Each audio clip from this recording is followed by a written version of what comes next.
Saudações a Jesus, nosso Divino Mestre, Senhor, pela bênção das coisas várias que são boas e que a vida nos tem entregue com abundância. E pelos outros valores enormes e imprescindíveis, dos quais nós nem damos conta. Mas como ser agradecido é uma característica muito importante do ser humano, a gente precisa sempre de lembrar das fontes doadoras da vida, das quais Jesus é o representante por ser o líder na terra. Então, saudação ao nosso Divino Mestre com gratidão e carinho. A gente tem medo de dar carinho para Jesus, não tem? A gente fica achando que ele é tão longe que carinho é para parente próximo aqui. Para Jesus tem que ser. Não, não tem que ser. Para Jesus é carinho. Senhor, dá licença de dar um abraço no Senhor. Olha, quem que fala isso? Nunca vi ninguém falar. Saudação aos bons espíritos, nossos amigos, diretos porque ligados, próximos, executivos divinos, trazem as bênçãos superiores e entregam pessoalmente, estão disponíveis para nos alertar.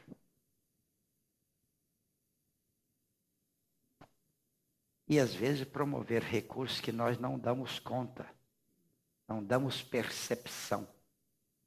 A gente não nota que ganhou aquilo, mas recebeu. Sempre dentro de um mecanismo de lei.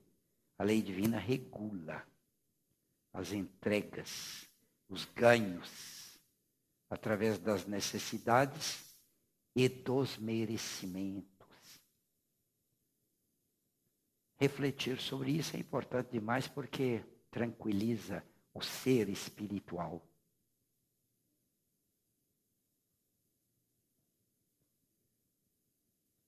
Saudação aos nossos amigos de vários lugares, principalmente os mais próximos, que a gente encontra mais. Porque os amigos são uma bênção.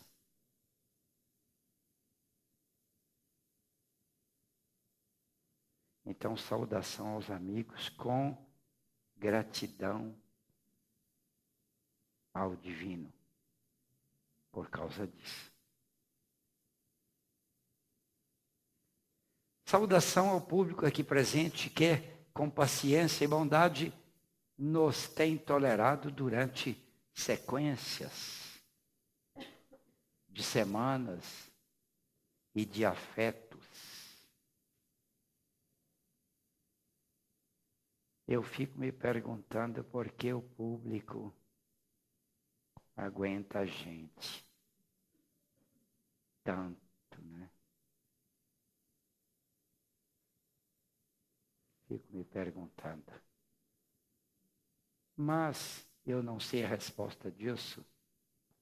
E então me compete identificar que eu sou um devedor e preciso pagar as contas. No caso do meu público, preciso pagar entregando a ele o que de melhor eu tiver, na quantidade maior que eu puder e na sinceridade mais absoluta que houver ao meu alcance. Então, abençoo as pessoas aqui presentes com gratidão e afeto por causa disso falado. Formulo intensos votos para que vocês todos estejam dentro das condições de maior satisfação. Votos de saúde e de entretenimento. Votos de trabalho e de progresso. Votos de eficiência e cultura. Para que sejam cada vez mais felizes.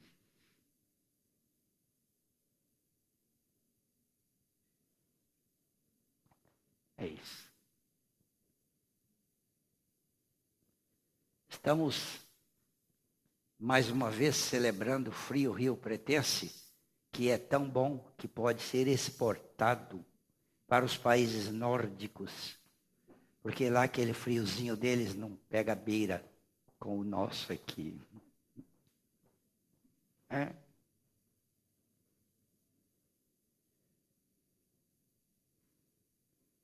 Estava pensando uma coisa. As pessoas costumam saudar as outras, desejando a paz, não é? Esse desejo de paz é mais um símbolo do que uma realidade. Se eu falo a você assim, a paz seja com você. Aí você interpreta instantaneamente e fala assim, isso é bom. Então você responde, que assim seja. Aí eu fecho a cara e falo, como que assim seja? Não vai devolver, não? Né? Falei paz para vocês, tem que falar paz para mim. Porque senão eu fico no prejuízo. Aí o outro fala assim, não preciso de falar paz para você, porque você me deu. Você não é verdadeiro? Assim, só. Falei, então, quem dá, dá de graça. Ou você está vendendo? Você entrega um pouco de paz e quer alguma outra coisa em troca? No mínimo uma outra paz de outra qualidade, porque se for da mesma qualidade, você não precisa de dar nada. Você não troca 10 por 5 mais 5. Não é? Então, essa paz que a gente fala aí é um símbolo. A gente não está pensando o que é isso. Paz. O que nós temos aprendido aí nos ensinamentos espíritas, que são esforços de pessoas, de personalidades muito mais esclarecidas e que moram noutra dimensão, esforços que eles fazem de explicar aquelas coisas que Jesus ensinou lá no seu tempo. E estas entidades esclarecidas comparecem hoje, já têm comparecido, na comunicação, através dos meios competentes, para ensinar interpretações que, de outro modo, nós não teríamos, por falta de tino, falta de olhar, ver e entender. Quando alguém chega e explica, a gente fala, é mesmo. Você já viu aquele joguinho? Aquelas coisas que costumam aparecer em revista, assim? Uma figura lá, e alguém fala assim, tem 10 caras aqui. Quantas você enxerga? Aí a gente peleja para ver 10 lá, e ver 2, 3 no máximo, né? Mas cadê a outra? Cadê mais? E às vezes a gente não consegue ver. E chega alguém que tem mais visão, e a gente fala assim, diz que tem 10 fisionomias aqui, 10 caras. E eu só estou vendo 3, esse aqui, esse, aquele ali. Aí a pessoa que tem mais capacidade, bate o olho e enxerga mais, várias. Assim, aqui tem uma, olha aqui, ó. Aí, é mesmo, tem uma ali. Aí, aqui outra aqui. É mesmo. E de é mesmo, em é mesmo, a gente acaba vendo todas, porque o outro mostrou. Então, quem sabe mais, tem uma capacidade de ver mais, de entender mais. E, naturalmente, tem a obrigação de mostrar para aqueles que não veem tanto.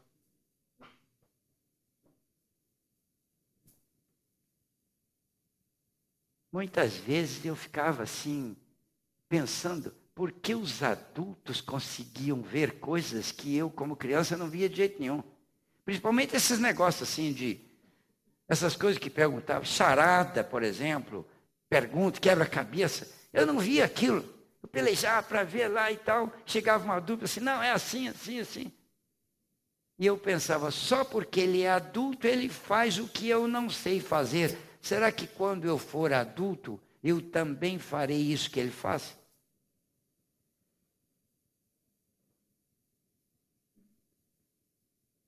Então, é por isso que os homens não enxergam coisas que os espíritos enxergam. E os espíritos, então, falam aos homens mostrando aquelas coisas que eles viram e que são muito úteis. A pergunta agora é a seguinte: mas os espíritos sempre puderam fazer isso? Falar coisas, explicar coisas assim? Sempre puderam, sempre houve muitos espíritos que estavam muito bem informados e enxergavam as coisas e podiam falar, sabiam para dizer, mas não tinham condições de vir falar aos homens da terra. Porque não tinham condições. O mecanismo de transmissão não estava adequadamente disponível. Então você está numa outra dimensão, tem muita coisa para dizer. E não pode dizer porque tem um obstáculo no caminho que impede a passagem da notícia. Mas isso sempre houve. Sempre houve. Essa dificuldade de passagem sempre houve. Por que que houve essa dificuldade esse obstáculo no caminho, na transmissão dos interesses de quem está numa dimensão, passar para quem está na outra dimensão? Por que a dificuldade? Por que os obstáculos? Bom, tem dois motivos para isso. Um imediato é que na outra dimensão, na dimensão espiritual, não tem só gente boa querendo ajudar. Tem gente má querendo pegar. Então, se a passagem é de fácil conseguimento, aí o mal tem grande facilidade em prejudicar as pessoas que estão na dimensão de cá. Agora, com muita dificuldade, o mal fica contido pelos obstáculos. E as pessoas do lado de cá conseguem viver razoavelmente sossegadas, pelo menos no que se refere às interferências que vêm de lá. Assim, bom, esse é um motivo. Assim, este é um. Assim, e um outro? Tem outro? Tem. Teve época que o homem, quando chegava de noite, para ele enxergar, porque o sol se escondia atrás do horizonte, e então, para as pessoas enxergarem as coisas, era necessário fazer uma luz artificial, acender uma luz. Então eles tinham uma porção de recursos, lamparinas especiais, alimentadas por combustíveis, azeite. Antigamente era difícil alumiar os outros, né? Por causa da dificuldade de conservar a claridade. Futuramente, quando eles conseguiram destilar o petróleo e fazer combustíveis mais finos, como querosene, por exemplo, sabiam que o querosene era o ideal do combustível. A gasolina era um subproduto que eles jogavam fora. Não tinha o que fazer com gasolina. Querosene que era hidrocarbonetos pesados, né, de elevada quantidade de carbono nas cadeias dos hidrocarbonetos, né, que é o querosene, hidrocarbonetos pesados, alto peso molecular.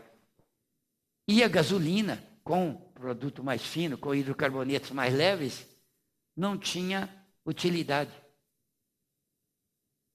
Futuramente, com a descoberta do carro, aí inverteu. A querosene virou uma droga. O querosene é masculino. O querosene virou uma droga e a gasolina, que era a mulher do querosene, passou a ocupar o interesse. Mas eles então acendiam umas luzes com querosene e o querosene queima com aqueles hidrocarbonetos pesados e solta muita fuligem, muita fumaça. Então, nas casas antigas que eram iluminadas com isso, as pessoas ficavam tudo enfumaçadas, assim, o nariz da gente ficava preto, né? De carvão, que ele está respirando aquilo ali. Mas sempre enxergava. Nas cidades, eles arrumavam um jeito assim. E a eletricidade? Não tinha, não? Tinha. Onde é que andava a eletricidade? A eletricidade estava lá nos rios. Porque a eletricidade era um tipo de energia que precisaria ser obtida a partir de um outro tipo de energia. Mas nessas ocasiões antigas, a humanidade não tinha conhecimento disso. A física, que é a parte da ciência que estuda as energias, não tinha ainda um desenvolvimento e não tinha descoberto que uma energia, para ser obtida, precisa de uma outra. Então, se faz a transformação de uma energia em outra. Os rios, o que é que possuem? Eles não têm energia elétrica, mas têm energia cinética, energia do movimento. E como o rio está mais para cima, escorrendo para baixo, a parte de cima do rio tem energia potencial. Então, se eles entancarem o rio sobe e fica com mais energia potencial. Aí eles furam um buraco, a água escorre por aquele buraco e ganha velocidade e força. Aquela força que a água tem ao cair é uma forte energia cinética obtida da energia potencial do rio. E eu não posso transformar a energia cinética em energia elétrica? Ninguém sabia como fazer isso. Foi preciso esperar o desenvolvimento das pesquisas científicas, até os cientistas identificarem as partículas elétricas e depois o movimento das partículas elétricas, que se chamou corrente elétrica. Corrente elétrica é o elétron em movimento. Para fazer o elétron entrar em movimento, é preciso de ter elétron em grande quantidade. A gente fala que tem alto potencial para escorrer para um lugar onde tem baixo potencial. Igual o rio, corre do alto para baixo. Né? Aí, se fizer uma diferença de potencial elétrico, aquele lugar onde tem potencial mais alto é a fonte doadora. E os elétrons, então, escorrem para cá, para o potencial mais baixo. Descobrir isso deu um trabalho danado. Muitos anos de pesquisa. Cientistas de renome, de valor, Faraday, Ampère, Ohm, Kirchhoff, Laplace, essa turma aí, os grandes, Coulomb, né, os grandes pesquisadores da eletricidade, para descobrir as leis da eletricidade, as leis da eletrostática, depois as leis da eletrodinâmica. Com estas leis, eles puderam identificar como é que a eletricidade pode se movimentar. Mas de onde vem a eletricidade? Nós não podemos obter eletricidade a partir do rio. A eletricidade já existia, o pessoal já sabia, mas não sabia como obter eletricidade. Precisava transformar a energia mecânica, que é a energia cinética do rio, em energia elétrica. Essa mudança, o pessoal não sabia. Mais pesquisas agora, para o lado do eletromagnetismo. Laplace, primeira lei de Laplace, tal, lei de Kirchhoff, das malhas, né? E os grandes cientistas do eletromagnetismo, Henry, primeira lei de Henry, aqueles caras lá. E aí eles descobriram que se houver um campo magnético, um ímã, a região de um ímã, e um fio de eletricidade ali perto, e se você arrumar um movimento qualquer, ou do ímã ou do fio, aí aparece eletricidade no fio. Esse movimento, mas movimento é energia cinética. Então, através do movimento de alguma coisa, mas como é que é isso? Bom, dentro das leis, tem um negócio chamado fluxo elétrico, né? Se houver uma variedade de fluxo, ou então uma variedade de provocação de campo, uma variação do campo magnético, aí aparece eletricidade no fio. Pronto, aí foi uma fábula. Mas quer dizer que nós podemos arrumar um jeito de fazer o rio, a força do rio, cair numa placa associada com um eixo, e a água cai e empurra. A água empurra a placa empurrada, ela vira para lá. Se ela está associada com um eixo, o eixo vira também. Aí vem outra placa, que é empurrada. Várias placas, a água cai, aí o eixo roda. Se o eixo rodar, nós temos movimento. Se você amarra um fio no eixo, bota num campo magnético, aparece eletricidade no fio. Estava descoberta a usina hidrelétrica. Aí era possível obter eletricidade a partir do movimento dos rios. Foi uma fábula, a descoberta da energia, da transformação da energia cinética em energia elétrica. Que progresso! Daí fizeram usinas e a eletricidade corria pelos fios e ia acender a luz lá nas cidades. E as pesquisas científicas continuando, para agora arrumar um jeito de transformar a energia elétrica em energia cinética outra vez. Porque nós precisamos de rodar um liquidificador em casa, para liquidificar a fruta, para a gente beber. Eu preciso de rodar uma enceradeira para ela girar e limpar a minha casa, ao invés de eu ficar lá fazendo força assim. E com a eletricidade eu posso conseguir, mas aí tem que transformar a energia elétrica em energia cinética. Ou seja, a eletricidade em movimento. Como é que faz isso? Aí, era só inverter o processo do gerador, né? Agora era um negócio chamado motor elétrico. Descobrir facilmente. Motor elétrico foi uma revolução. Então a eletricidade passou a ter usos domésticos de tudo quanto é jeito. O ventilador é um motor, a eletricidade passa lá, tem um mecanismo lá de ímã com fio elétrico e a eletricidade gera o movimento. Segundo a lei de Laplace, lá no eletromagnetismo. Então, a humanidade tem progresso. Quer dizer que a coisa existe, mas o homem não sabe usar, então a coisa não existe. Desde o começo da humanidade, os rios estavam lá. Tinha ímãs lá. Era fácil fazer fio de cobre. Estava tudo lá. Mas eles não tinham eletricidade porque eles não conheciam as leis. Não conheciam o fenômeno para fazer o uso daqueles mecanismos de obter eletricidade. Então, enquanto você não sabe das coisas, você pode ter tudo ali e não sabe usar. Então é como se não tivesse. Isso aconteceu em todos os campos do conhecimento humano, inclusive no campo da moralidade.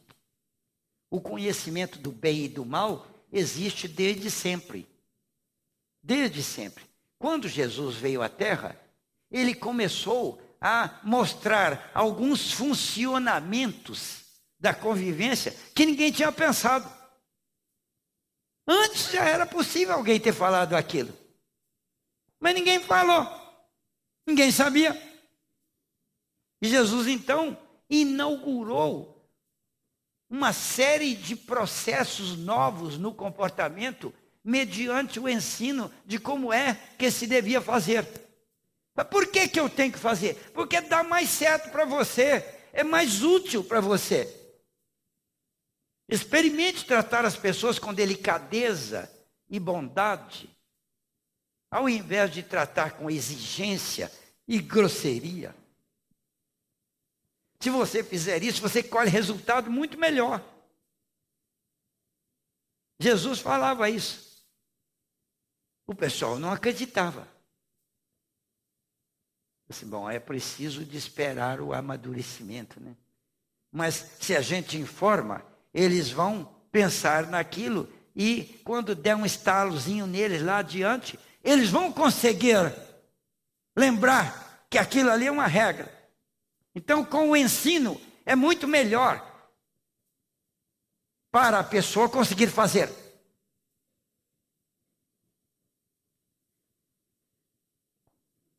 Então, aplicando isso, os espíritos pegaram os próprios ensinos de Jesus e vieram mostrar para os homens angulações que os homens não tinham antes. Mas como é que os espíritos conseguiram comunicar agora? E antes eles não conseguiam? Assim, é uma questão de tempo também. A eletricidade só chegou há uns 250 anos que tem eletricidade na Terra. Não mais do que isso. É uma ciência nova para danar. O átomo, em 1800, ninguém sabia sobre átomo. Ninguém sabia sobre eletricidade. Mais 100 anos, 1900. Mais 100 anos, 2000. Não tem nem 250, né? 200 e poucos anos. De eletricidade aqui nesse mundo. E olha o que se fez com a eletricidade. Em 200 anos. Bom, os espíritos chegaram a uma época que os espíritos começaram a comunicar. Mas por que não comunicaram antes? Bom, aí é porque eles agora estão usando certas técnicas. Mas que técnicas são essas? Essas técnicas não podiam ser usadas antes? Mas podiam, porque elas estavam lá igual o rio estava lá. E ninguém tinha eletricidade. Então as técnicas estavam lá, mas ninguém usava. Por que não? Não sabia usar. Mas os espíritos sabiam, eles podiam ter usado. É que o estudo da conveniência mostra que a gente não pode entregar informações para pessoas que não estão em condições de usá-las corretamente. Era preciso de deixar a humanidade chegar a um ponto em que aquela informação podia ser dada agora. A probabilidade de usar para o mal existe. Mas tem muita gente boa que vai usar para o bem. E então os espíritos passaram a se comunicar intensamente a partir de 1850. 1850, ali que começou mesmo a comunicação intensa. E os estudos começaram e descobriram-se as leis da comunicação, para que agora o homem pudesse ter uma fonte de informações exatas, vindas de pessoas insuspeitas, pessoas cultas, mais informadas, muito mais informadas, e que podiam ensinar muita coisa para nós. Foi isso que aconteceu. Foi daí que começaram as mensagens dos Espíritos. Então, hoje em dia, as informações que os Espíritos dão e que estão disponíveis para todos aqueles que quiserem procurar, são muito, mas muito mais numerosas, muito mais intensas e muito mais profundas do que as informações que os outros religiosos possuem. Então, a gente, um sujeito assim tonto que nem eu, pega essas informações e fala assim: poxa, mas isso é demais, mas que coisa bacana, eu tenho que contar isso, porque eu não quero, sozinho eu, desfrutar de uma beleza dessa, eu vou contar. Adivinha para quem que eu fui contar? Fala aí, para quem que eu fui contar? Ah, não acredito que vocês estão demorando para falar isso. Para quem que você contaria? Uma coisa muito boa que aconteceu com você. Para quem que você contaria? Para quem? Meu pai e a mãe. Ou seja, para família. Você tinha que, né, para a família? Uma coisa muito boa acontece com você. Você fala: opa, tem que correr lá em casa para contar isso. Não é? Eu fiquei deslumbrado com as informações e fui contar para minha família. Minha família era principalmente 2 irmãs, muito esclarecidas, e tinha a minha mãe, que era pouco esclarecida e já idosa. Vai, para ela não vou contar isso não, vai complicar a cabeça dela. Mas para as irmãs eu vou. E toquei a contar para as minhas irmãs e tal, naquele entusiasmo todo. E as minhas irmãs torceram o nariz assim: você está renegando a religião católica? A religião dos nossos pais? Eu disse: não é isso não. Eu estou mostrando umas coisas novas aqui que o pessoal não está sabendo. Olha aí, ó, isso muda tudo, olha aí. Ó. Eu assim: mas quem que disse que isso é verdade?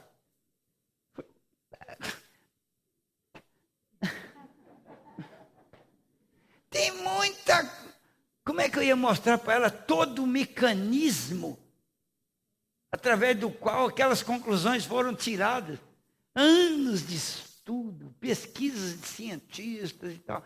Como é que eu vou contar para o povo como é que a eletricidade funciona? Eu cheguei aqui hoje e falei assim: conto ou não conto para eles? A maioria aqui vai torcer o nariz para mim. Ou então vai dormir enquanto eu estiver falando isso. Na hora que eu estava falando, eu contei 183 pessoas dormindo. Hoje aqui. Enquanto eu falei do negócio da eletricidade. Na hora que eu larguei a eletricidade para lá e pulei nos espíritos, aí o pessoal tudo levantou o olho e falou assim: isso aí sim, isso aí me interessa.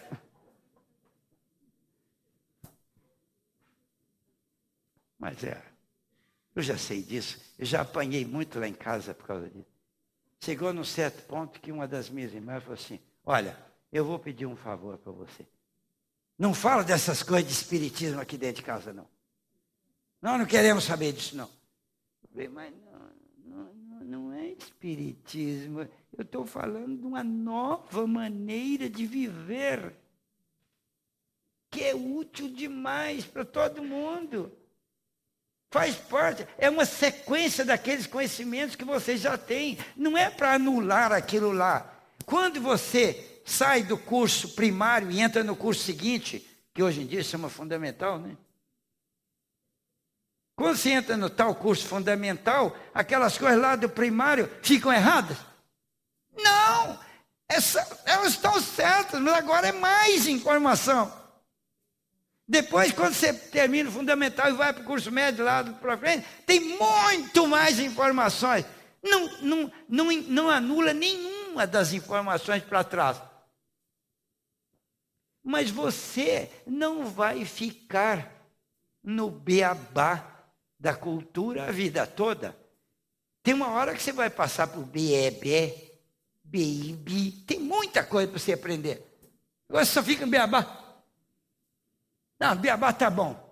Os nossos antepassados já usavam o beabá, então, e foram felizes. Então nós temos que fazer isso. Assim, não, nós temos que crescer, porque a cultura é responsável pela felicidade, pelo crescimento do homem. Nós temos que aprender mais para descobrir jeito melhor, de viver melhor.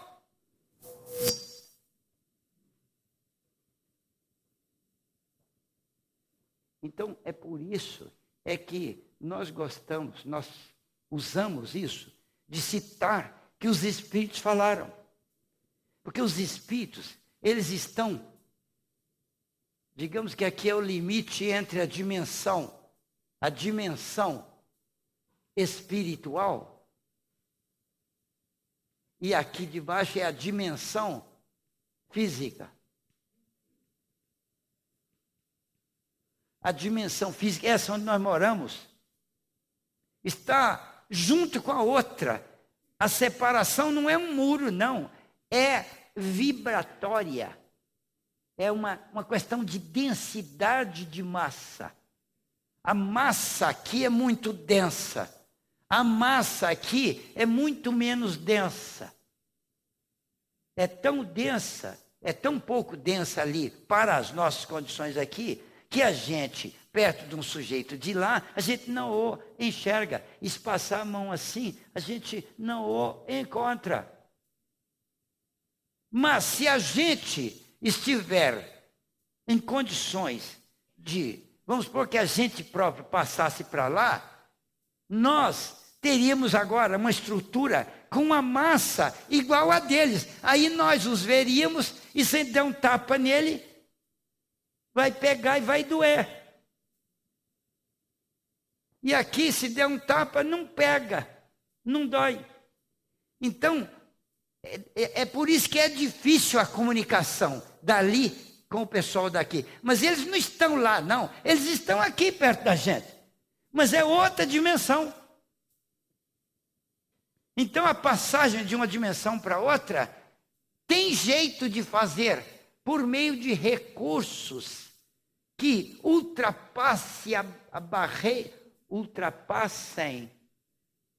barreira, limite entre as duas dimensões. Se houver condições de fazer, mas existe isso? Existe. Então usa aí e me fala isso e aquilo. Fala qual o número que vai dar na loteria. Ai.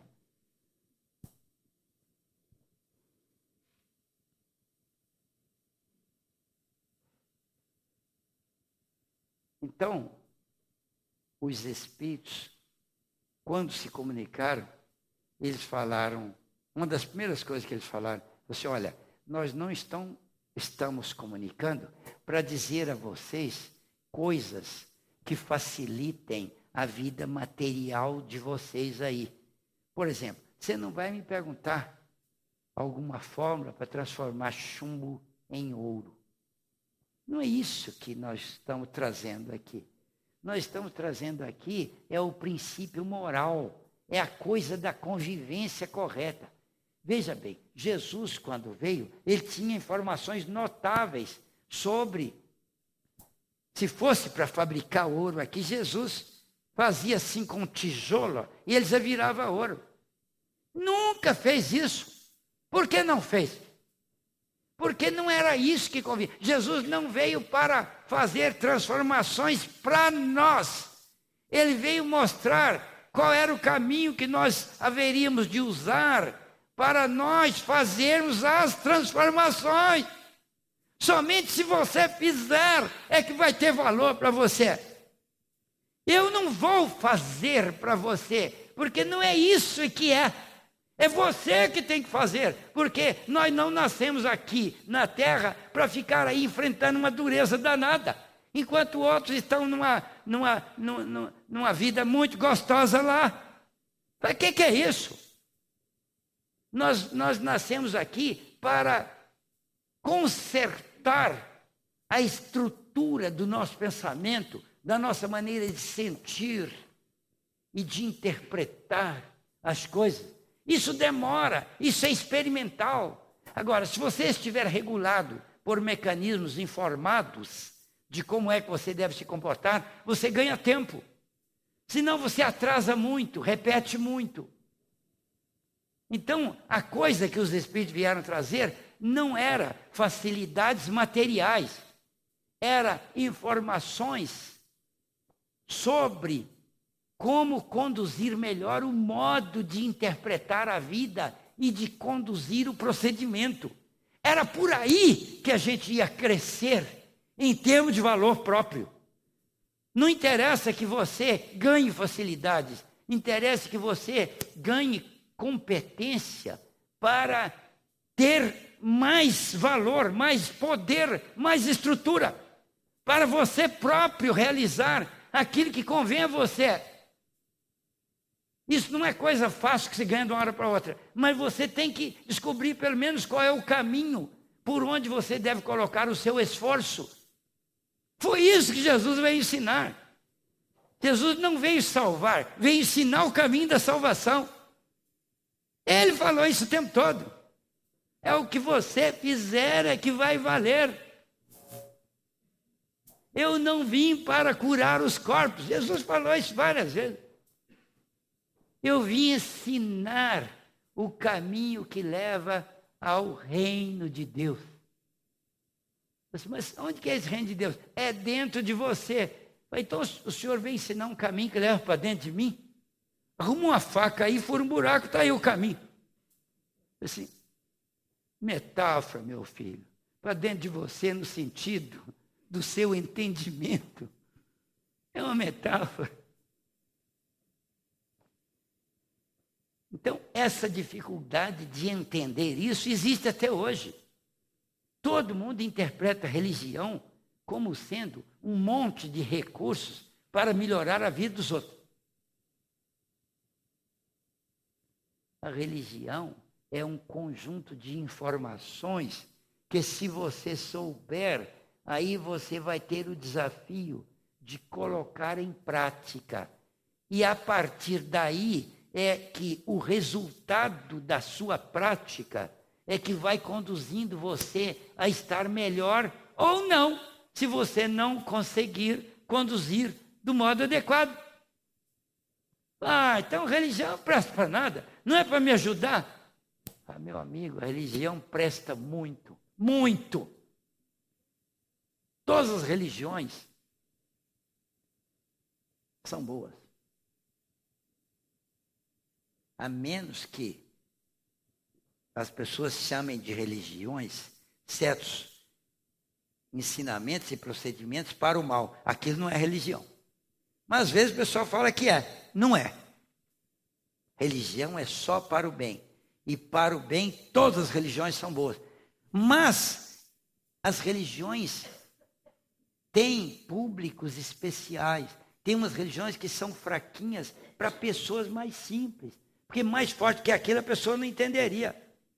Por exemplo, eu conheci uma professora que só dava aula no primeiro ano primário.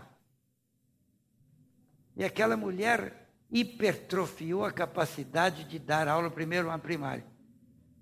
Então ela não progrediu nunca, ela ficou, a cultura dela era pequeniníssima. Ela não sabia quase nada. Mas ninguém dava aula no primeiro ano primário melhor que ela. Para primeiro ano primário ela era craque. O que ela fazia com aqueles meninos lá do primeiro ano primário era mágico. Antes de eu entrar na escola, lá na minha casa corria essa notícia. Que aquela mulher chamava Dona Bibi. A Dona Bibi era técnica em primeiro ano primário. Ninguém ganhava dela.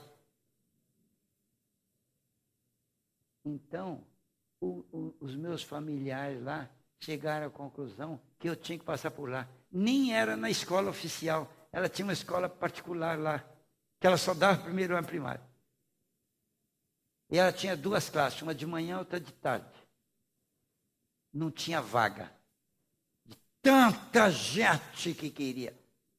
E ela não podia abrir uma outra classe, porque ela tinha que botar uma outra professora, né? E quem é que ia querer com a outra professora? Tinha que ser com ela. Então ela sorteava os alunos. E o meu pai foi lá e quis resolver com ela de um outro jeito. Ele quis comprar uma vaga. Eu assim, o sorteio, né? Porque tinha mais de 500 pessoas para 30 vagas. Ela sorteava. Aí meu pai queria que eu fosse um dos 30. E ela, com aquele jeito dela, manso e humilde, ela falou com ele que não. Ele ofereceu dinheiro para ela, ofereceu não sei o que e tal. Ela, não é isso não, meu negócio não é ganhar dinheiro não, é fazer isso que eu faço aí e tal. É aquilo ali, eu não preciso de muito, só preciso disso que eu ganho. É o suficiente. E eu não consegui entrar na escola da dona Bibi. Estou analfabeto até hoje. Ô, Daniela, hein? Então, veja só. As religiões são assim que nem a dona Bibi. Tem uma religião que é fraquinha, um monte de coisa primitiva lá, mas naquele pessoal que estão atendendo ali, eles fazem um ótimo serviço. Agora, tem outra religião da classe B, tem uma outra da classe C, tem uma outra da classe D, tem uma outra da classe... As religiões são assim, porque toda religião é divina. Toda é divina. Eles mexem com Deus lá e a misericórdia divina está lá. Em todas. Sabe onde que eu aprendi esse negócio de que toda religião é divina? No Espiritismo. Foi o Espiritismo. Falei, mas como? Eu não quero que seja assim, não. Eu quero que o Espiritismo seja a única boa. Os Espíritos assim, está fora. Todas são boas, todas são de Deus. Cada uma para o seu público. Tem até um livro espírita que mostra, na hora da missa, o Espírito conta lá, André Luiz, no livro Libertação, um dos clássicos livros da doutrina espírita. Ele fala que na hora da missa, ele foi lá, ele estava descrevendo, porque eles estavam socorrendo uma senhora, e o marido levou a mulher à missa. E eles foram, então, para fazer observações do que ia acontecer. E tinha muito espírito atrasado, porque lá na igreja, os espíritos, quando desencarnam, eles continuam tudo católicos. Né? Ele era católico e continuou católico. E ele pensa que a igreja é o lugar da salvação. Então, enche de espírito atrasado. De gente procurando socorro. E os encarnados chegam, que são mais ou menos iguais, aqueles espíritos que estão lá e tal. Né? E ele conta isso tudo. Mas na hora da consagração da hóstia, que o sacerdote, eu hoje em dia não sei mais como é que eles estão fazendo isso ainda não. Mas na época, antigamente, fazia. Tinha uma hora lá que levantava a imagem do Santíssimo para a consagração. É na hora em que o sacerdote eleva o cálice sagrado. Tem isso ainda? Vocês que são tudo católicos aí? Tem ou não tem? Pois é. Então, na hora que eleva, aquilo ali é um ato de fé muito grande. Porque eles estão acreditando que ali naquele sacrário guarda-se a essência pura e imácula de Deus. O Deus puro está ali dentro daquilo. Aliás, é um absurdo falar que Deus está em algum lugar, né? Porque Deus está em todo lugar, como é que ele pode estar concentrado? Então, concentra uma porção de Deus aqui. Né? Fica um Deus concentrado, igual uma limonada muito azeda, concentrada, né? Muito limão. Então, tem muito Deus ali. Quer dizer, parece que ninguém pensou nisso. Mas o povão que não está fazendo pergunta nenhuma, está acreditando que tem Deus ali. dentro daquele negócio ali. Fala, mas e aqui, não tem Deus não? Fala, aí também tem. Fala, então não precisa olhar para lá, olhe para aqui. Então é lá que tem. Mas naquela hora, a fé que o povo tem se concentra tanto em cima do sacrário que a irradiação das mentes na base da esperança constrói uma força violenta que ilumina o sacrário. Ele fica luminoso. E naquela hora vieram 3 espíritos do espiritismo lá. Porque são espíritos. Se o espiritismo fosse dos espíritas, como é que os espíritos foram lá na missa? Foram lá e colocaram, eles irradiam assim, ó, de cima para baixo, e na hora que eles irradiam, aquela luz imensa de cima, socorre a luz da esperança dos fiéis. E todo mundo que está lá dentro da igreja fica alcançado por aquela luminosidade. Aí eu li aquilo e falei, nossa, então vale a pena a gente correr para a missa mesmo. Olha aí, rapaz. Aí o André ainda pergunta para o instrutor, fala, mas tem isso na missa? O instrutor fala assim, André, você pensa que Deus é espírita? Quem te falou isso? Deus é o pai de todos, rapaz. Deus é o pai do povo. Olha o povão aqui com esperança. Deus vai negar. Eles estão sérios, estão na religião deles. Aí, ó, abençoa. E todos eles ficaram irradiados.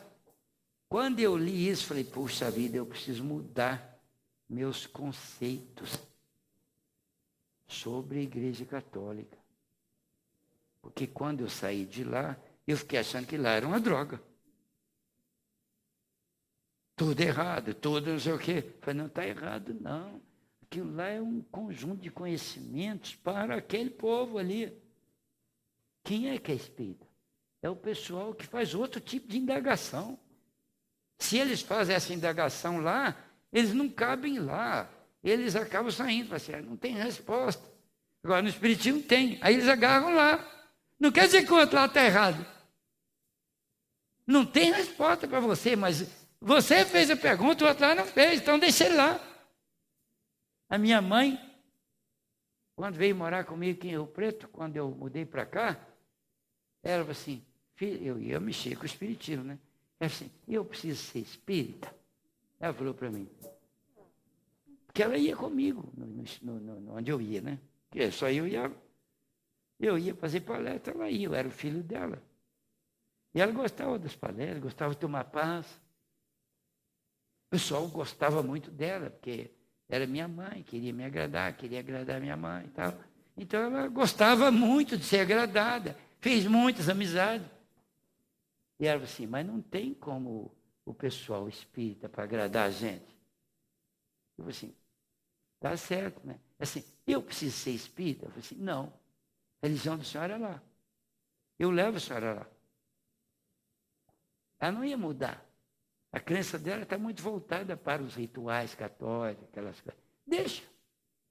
O dia que você sentir necessidade de mudar, você muda. Se não sentir, você fica lá.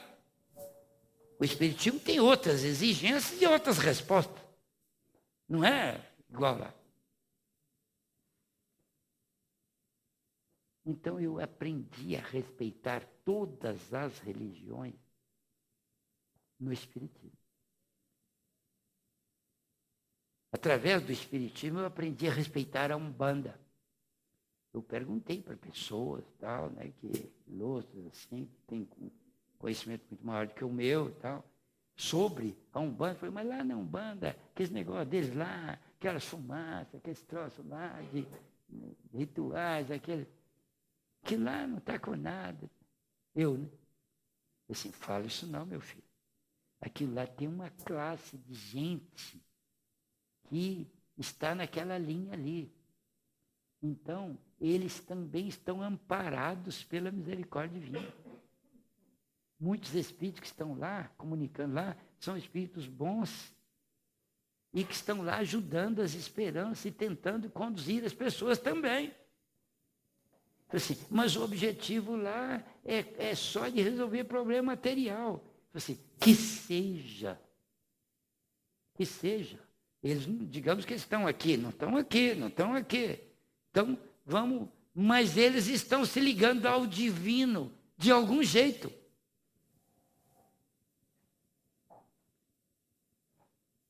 Eu vi um espírito na Umbanda,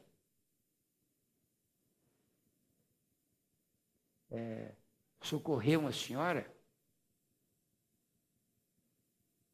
e fez um socorro a ela lá assim, e ela deu uma melhorada ali na hora. E ela quis beijar a mão do espírito lá e tal. E falou assim, ai meu irmão, o senhor me salvou, o senhor me salvou. Ele falou assim, filha, vem cá. Eu não te salvei, não. Você não está salva, não. Eu fiz uma cura aqui para você que foi permitida. Mas isso aqui não vai valer quase nada para você. Você está livre disso aqui agora e tal, e vai voltar para a sua vida. Mas o que importa é como é que você vai viver lá. Você já viu falar no Evangelho de Kardec? O Espírito falou para ela lá na Umbanda. Você já viu falar no Evangelho de Kardec? Assim, acho que já. Assim, procura um daqueles livros lá, do Evangelho de Kardec, e começa a ler. Ali vai ter uma salvação melhor do que essa que eu fiz para a senhora aqui. Porque a verdadeira salvação é de dentro para fora. É a sua maneira de enxergar a vida e mudar a sua conduta. É isso aí! O Espírito falou para ela, lá na Umbanda. Eu falei, nossa, o que esse cara está falando aqui? Um bandista não fala isso, não. Ele fala que vai dar um jeito para você e vai afastar o seu patrão bravo do seu pé. É isso que ele fala. Vai mudar a ranhetice da sua mulher. Vai fazer o seu marido largar de ser tão tonto. É isso que ele fala. Isso eu achava, né? Ele fala isso, sim. Mas ele fala também você largar de ser chato. Ó, você tem que olhar para você, neguinho. Você também, tal. Veja aí, ó, nosso senhorzinho, o Cristo. Fala desse jeito. Escutei lá. Vocês não imaginam que eu fui na Umbanda atrás de solução para mim. Imaginam isso?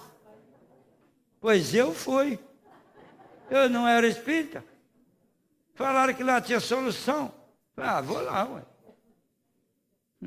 Eu queria ajuda para passar no vestibular.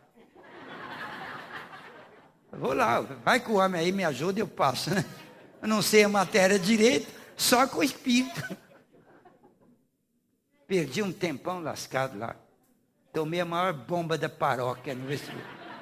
Por causa... No fim eu voltei e fui lá brigar com o espírito. O senhor falou que ia me ajudar. Eu assim, filho, eu te ajudava assim, mas você esqueceu de estudar. Você ficou confiado que eu ia te ajudar e não fez mais nada. Ah, se fosse para passar por conhecimento, não precisava de eu vir aqui para o senhor me ajudar. Esse ano eu não te chamei aqui. Foi você que veio. E eu não te tratei mal, não, tratei? Falei, levei na orelha. De fato, ele não me chamou lá e nem me tratou mal. Eu que estava sendo grosso com ele. Só porque ele não pôde fazer a mágica que eu queria. Então, eu aprendi a respeitar a Umbanda. Desse jeito, no espiritismo. E quando eu estava lá, não respeitava, não.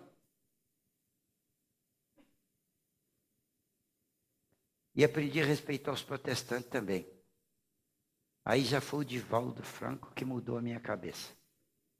Eu fui falar mal do Edir Macedo, que eu era doido para falar mal daquele homem. Oh, como eu gostava. Eu e vocês, já não é? Nós todos, porque aquele homem tira o dinheiro mesmo, tira. Ele tira até com cartão de crédito. Você passa o cartão de crédito na maquininha, deixa 10% aqui, que Deus te ajuda ali. Eu ficava louco com aquele homem, por causa disso. Aí eu fui falar mal dele para o Divaldo. Falei, Divaldo, eu queria uma palavrinha sua. esse Odir Macedo. E acabei lá com o Divaldo. Aí o Divaldo falou assim, meu filho, isso que você está criticando é verdade mesmo. Mas não nos compete criticar. Isso eu sei lá do Espiritismo. Mas eu gosto de criticar por fora. Ali, ó. Por fora eu falar um malzinho, beleza. Aí eu disse, não estou dizendo isso não. Cada um na sua faixa e tal. Mas eu queria que você considerasse o seguinte. Nós temos que abençoar os protestantes. Todos. Porque já pensou se não fosse eles, nem os católicos? Vamos supor que não tivesse mais protestante, nem católico. Aí o povão tudo vinha no centro. Como é que nós íamos fazer? Quantos cabem lá no seu centro? Como é que você faz lá? Você atende todo mundo lá no seu centro? E eu pensei, não dá para atender todos assim, pessoalmente. Mas a gente divide lá e tal, né? Nós procuramos atender. De fato, nós aqui procuramos, mas olha quantos tem aqui. Hoje, aqui, ó, no salão, segunda-feira, tem muita gente. Mas nos outros dias aí de atendimento, tem menos, né? Então, nós dividimos a turma em grupos menores e assistimos a um por um e tal. Mas tem muita gente. Eu sozinho dou conta. Então, no fim tem umas 100 pessoas aí sendo atendidas, né? 100 pessoas. Sabe quantos tem lá no terreiro do Sete Cachoeira? 30 mil. Sabe quantos tem no Odir ali? 10 mil. Cada dia da semana. Diferente. Então, sabe quantos tem na Igreja Católica? Milhões. Como é que você ia atender esse pessoal todo? Então, eles estão fazendo um grande serviço. Eles estão preparando aquele pessoal. Na outra encarnação, eles vão estar aqui no centro. Ou na outra. Deixa eles crescerem, eles vão chegar lá. Porque a religião de Deus é assim, ó. É igual o conhecimento. Na medida que a gente vai desenvolvendo, tem mais conhecimento que a gente não tem e tal. A gente vai adquirindo. Quem já chegou no Espiritismo, já passou por aí todo, rapaz. Então vamos abençoar essa turma. Eles todos estão nos caminhos de Deus. Para de falar mal de Edir Macedo. Aí eu assim, eu só não gosto daqueles sacos de dinheiro que ele tira do povo. Assim, não é de sua conta. Cada um faz o que pode, faz o que quer. Se ele estiver errado, ele acerta a conta com o divino lá adiante. Mas você não sabe, você sabe? Você sabe direitinho o que está acontecendo lá? Então, fala não. Fala não. Sabe o que está acontecendo na Igreja Católica? Fala não.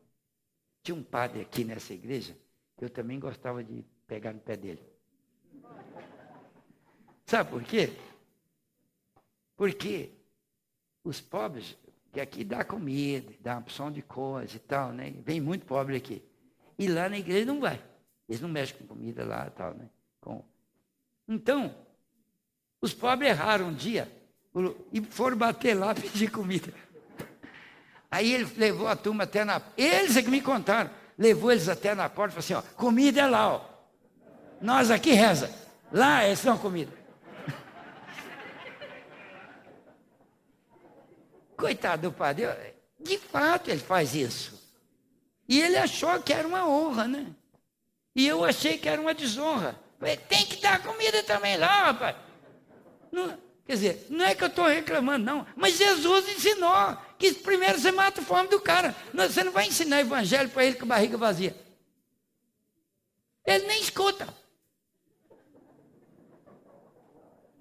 Então agora manda comida para cá, depois vai rezar lá. Não, então reza aqui. Então eu fiquei bravo. Mas depois eu falei assim, não tem que ficar bravo não. Por que ficar bravo? Ele está na dele, ele sabe isso. Agora ele está errado? Não. está fazendo um bom serviço lá. Conheço um monte de padres que estão fazendo um bom serviço. O que interessa é o que o cara faz.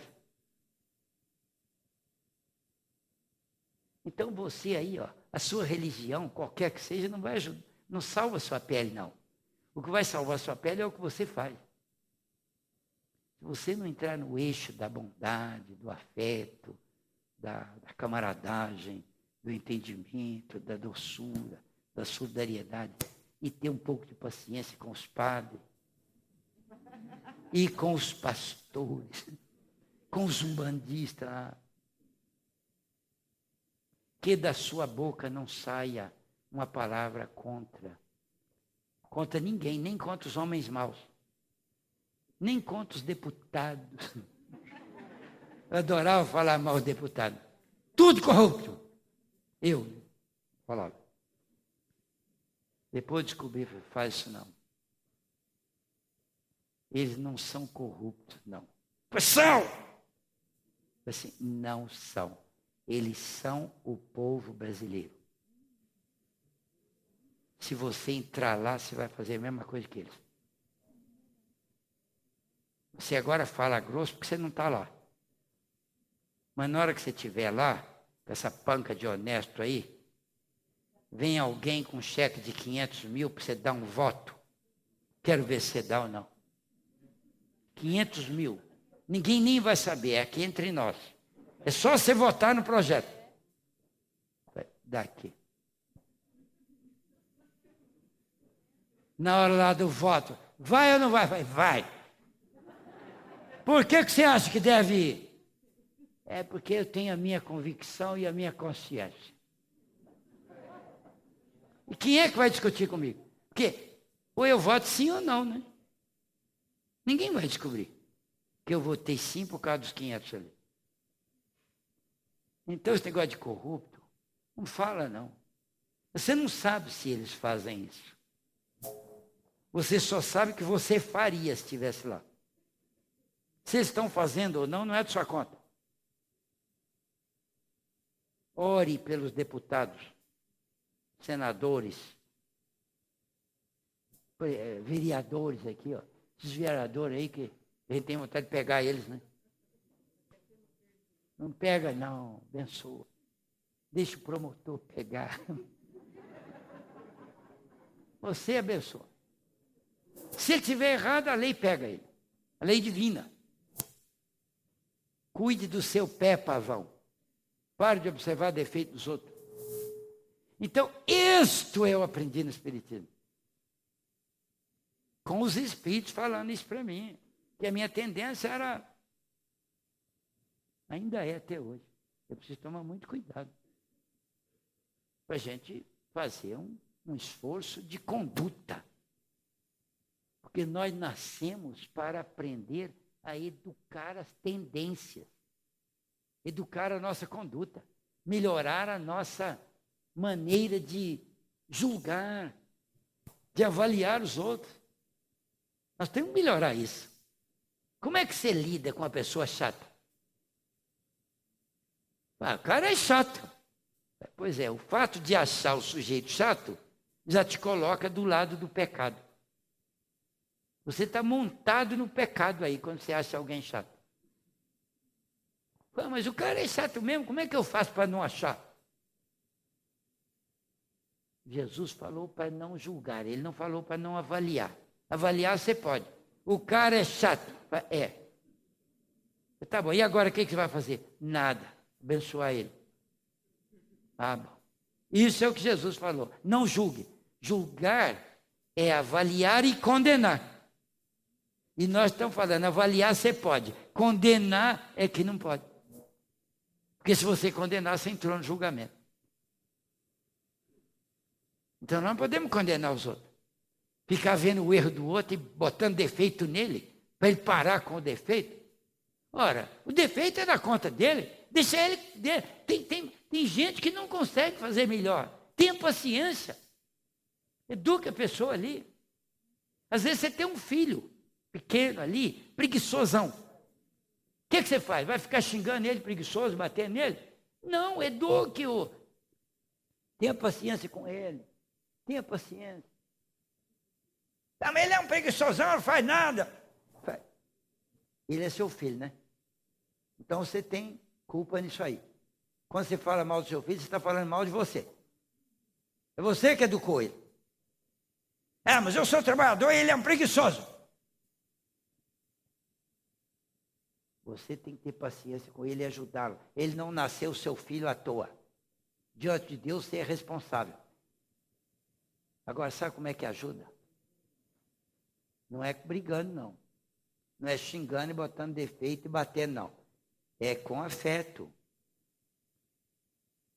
O Chico Xavier descobriu que tinha uma vizinha dele lá, na casa onde ele morava, tinha uma vizinha que estava roubando dele. Ela entrava lá e roubava comida, roubava coisas lá e tal. Né? E ele precisou de viajar. E ele sabia que era aquela mulher. Disse, como é que eu vou fazer? Disse, já sei. Ele foi viajar, chamou a vizinha e falou assim, eu queria deixar a chave da minha casa com a senhora, porque a senhora é muito honesta e muito trabalhadora, assim. A senhora é de confiança. Então, para a senhora tomar conta aí, se a senhora puder jogar uma aguinha nas plantas para mim, se quiser entrar lá dentro de casa, fica à vontade e tal. Né? Se alguém me chamar ou coisa assim, a senhora sabe que eu estou viajando, volto na outra semana, a senhora fica com a chave. A senhora pode fazer isso para mim? Ficar com a chave. Deu a chave da casa dele para a mulher que roubava dele. Sabe o que aconteceu? Nunca mais roubou. Nem na ausência dele, nem quando ele voltou. Não roubou mais. Falei assim, nossa, esse homem é um santo. Meu Deus, o que eu estou fazendo? Isso ajuda. Mas nós não temos capacidade de fazer isso, temos? Mas pelo menos você tem que ficar sabendo como é que é o certo. Não é brigando, xingando, botando defeito nos outros, que você vai consertar. Então, do jeito que eu comecei, aquele negócio de falar assim, que a paz seja com você, é um símbolo. Porque você não vai ganhar a paz porque eu quero. Você só vai ter paz se você passar pelo caminho que leva à paz. Paz é uma coisa de construção pessoal. Ninguém ganha isso. Então, eu desejar paz para você é um símbolo de coisa boa. Mas, na verdade, não significa nada. É a mesma coisa de sorte. Tenha muita sorte. Mas, meu amigo, a sorte não cai do céu. Sorte é o resultado do trabalho e do esforço. Isso que é sorte. Se você não trabalhar feito um danado, você não vai ter sorte em lugar nenhum. Mas então, para que você me deseja sorte? Isso é um símbolo. Eu tenho que desejar alguma coisa boa, né? Eu falo, tenha muita sorte, tenha muita paz. Até Jesus falava, a paz seja convosco. Jesus falava. Ele mesmo falava assim, cada um vai ter aquilo que merece. Aquilo que fizer por merecer. Jesus falava desse jeito. Mas ele falava, desejava a paz. Significando que era um símbolo. Então é isso por hoje. Vamos encerrar por aqui. Depois, gente.